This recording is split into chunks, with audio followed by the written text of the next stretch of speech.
Cho nó chơi ở lấy bố cha cho phi lo inga ya ba cha si fo io to mai ya ole ila na chau chu cho nó pe dai fo fa ya nga ya la si la lo fio nga chau sui fuanga ya ba si fo ya la so lo swing no chele we de dai chau au fa fo ga cha cho chu non fa sì fu la adesso chơi đấy cũng nhớ là có sau khi sinh ra về với con nôn mặt ấy ya ở đây ở cái cung mặt on thua cho con này ya cái câu chuyện vậy cũng phải câu tầm như sự cả ha cái mà nào phải được thứ thôi phải ông ya ở đây gì ya ông về phố ăn nó phải là quấy ông nội người gì chúng ta đưa đi là người quấy hình mấy đứa đều mừng mặt giao rồi quật ra có mùa phía chút phân thả đi em nè rất là gì cho mà bắt chước là gì tai la si la lo fio nga ya no chu la nga voi de leo te lo le do fuanga di fa chi do dai wa do fa si pu chu le poi au te lo voi a cho do voi ta wo voi so fi nga ya pe a voi ya ta cho fa nga pa lo te se ma lo chu lai ba ya to fa te le ta cho ba ke không ngoan là cái này sẽ sống năm như vậy cái nhiều tầng cái là nó vào nó mà cái ngồi nó có được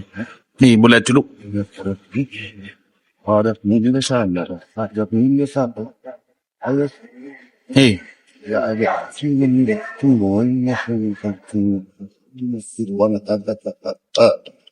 đi vào ta đưa ra xin với cái chúng ta ý hey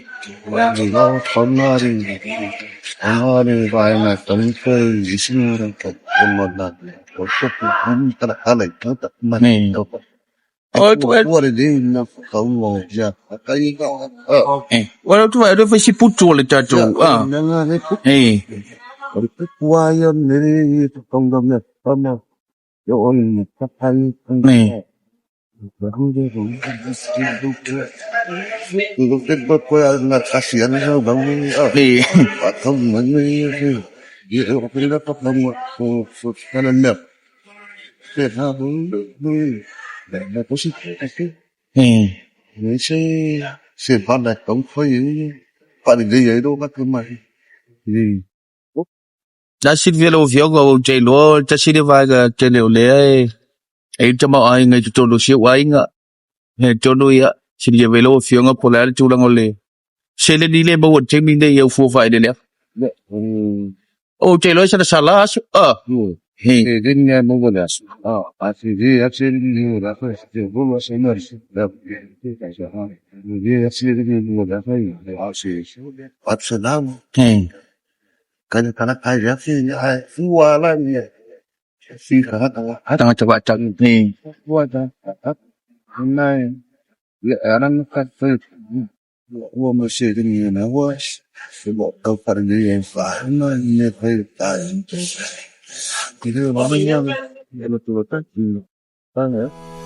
ni